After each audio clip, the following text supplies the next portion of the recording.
Hola a todos y bienvenidos a este nuevo video. Hoy vamos a adentrarnos en un tema muy conocido de los impuestos, específicamente en cómo calcular el impuesto a la renta para personas naturales en relación de dependencia. Pero antes me gustaría mencionar la base legal de este ejercicio y algunos detalles sobre esta.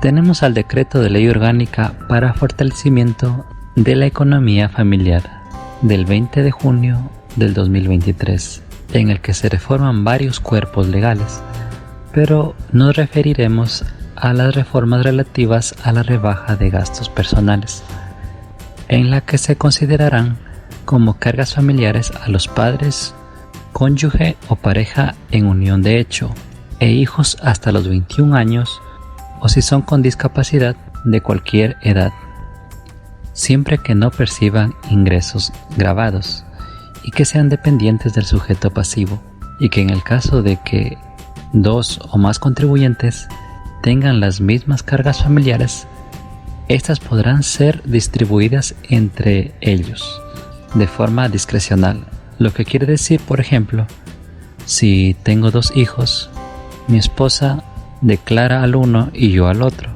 Pero es muy importante que en ningún caso dos o más contribuyentes podrán considerar las mismas cargas familiares para la rebaja por gastos personales.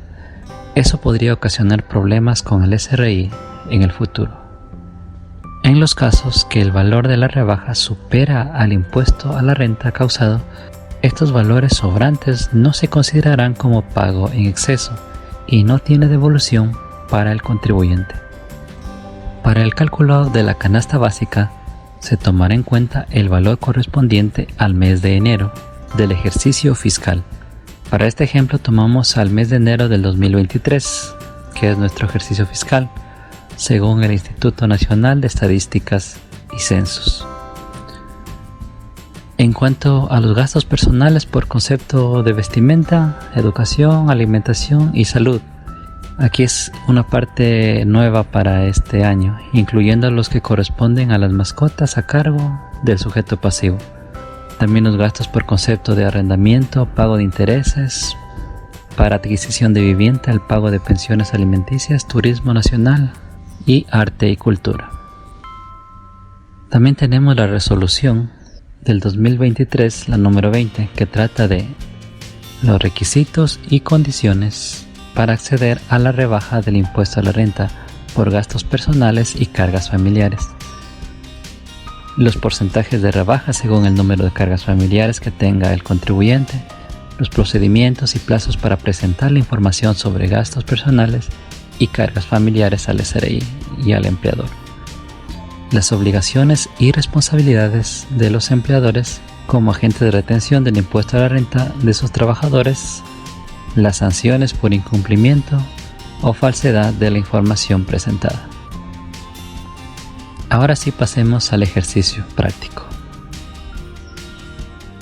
En este ejemplo es de una persona con un sueldo mensual de $1,200, lo que suma $14,000 al año. Además de su sueldo base, ha recibido ingresos adicionales por horas extras, bonos y utilidades, alcanzando un total de $15,000 de ingresos gravados. Sin embargo, no todos estos ingresos se gravan. En este ejemplo hay elementos exentos, como los décimos terceros, décimos cuartos y fondos de reserva, que no deben considerarse para el cálculo del impuesto a la renta. Además, existe un gasto deducible, el aporte personal al IES, que asciende a $1,360,80, siempre y cuando hayan sido pagados por el empleado y no por el patrono. Para calcular el impuesto a la renta, seguimos estos pasos. Tomamos los ingresos gravados de $15,000, restamos los gastos deducibles de aporte al IES, $2,360, y esto nos da una base imponible del impuesto a la renta de $13,639,20. Con esta base imponible consultamos la tabla de impuesto a la renta correspondiente al año 2023. En este caso nos ubicamos en el rango entre $11.722 y $14.930 de la tabla y procedemos a tomar el valor de la fracción básica de $11.722.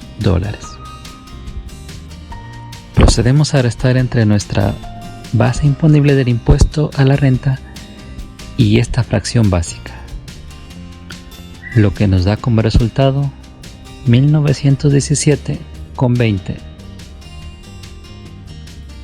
Luego, en el mismo rango que revisamos la tabla, nos muestra que este excedente grava con un 5% a la fracción excedente,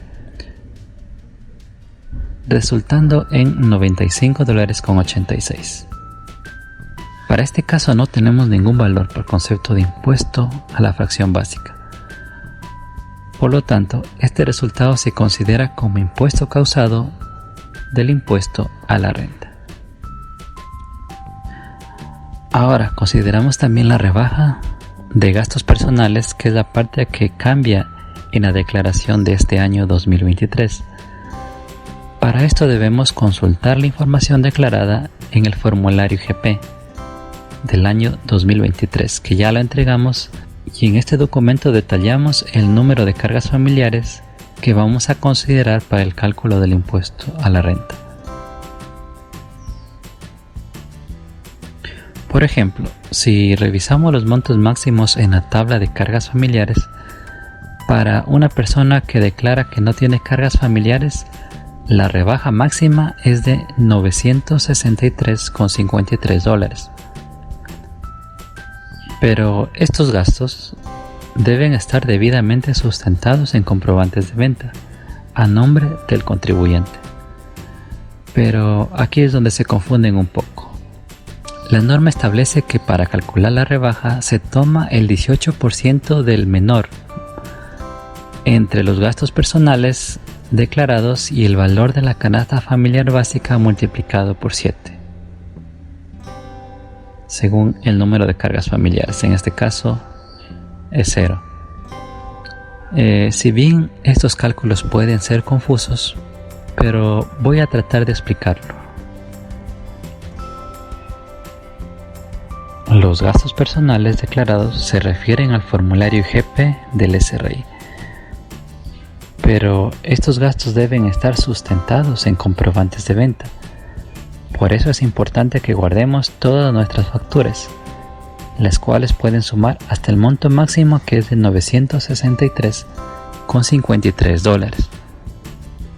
Pero si por algún motivo usted no logra cubrir estos gastos mediante comprobantes de venta y declara un valor menor a este, usted está en la obligación de poner el valor que corresponde. Por tanto, la norma nos explica que debemos tomar el 18% del valor menor, para este caso el que corresponde al monto de sus comprobantes de venta, en caso de que no logre alcanzar los $963,53, que es el máximo. Pero note que este valor máximo es para una persona sin cargas familiares. Ahora, tomando en cuenta lo anterior, si tiene cargas familiares, este monto máximo crece, como también lo muestra la tabla.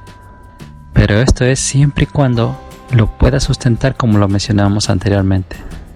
Si no, le tocará poner el monto que suma en sus comprobantes. Después de esto, con esta información procedemos a considerar en el cálculo para el impuesto a la renta realmente causado, menos la rebaja que corresponde por ley. En nuestro ejemplo, el impuesto calculado fue de $95,86, pero con una rebaja de $963,53. Resulta en un valor en exceso, como lo cité en la base legal. Estos valores no se consideran como pago en exceso y no tiene devolución para el contribuyente. Así que no tiene que pagar ningún valor en este ejemplo. Y así, amigos, llegamos al final de nuestro video de impuesto a la renta de personas naturales. Recuerden, aunque parezca un rompecabezas complicado, entender cómo calcular el impuesto a la renta es clave para no llevarte a sorpresas desagradables. Hoy aprendimos los montos máximos de gastos personales, que es de acuerdo a las cargas familiares, y algunos gastos nuevos que se incluyen a nuestras mascotas. La declaración de las cargas familiares y los gastos sustentados en facturas, como las cartas claves de este juego. Y aunque las reglas cambien un poco cada año, lo esencial sigue siendo igual. Así que a guardar esas facturas y documentos importantes. Recuerden, cada documento cuenta al calcular lo que le debemos al SRI. Nos vemos en un próximo video. Y por favor, considera suscribirte. Si tienes alguna duda, no dudes en dejarla en los comentarios. Hasta la próxima.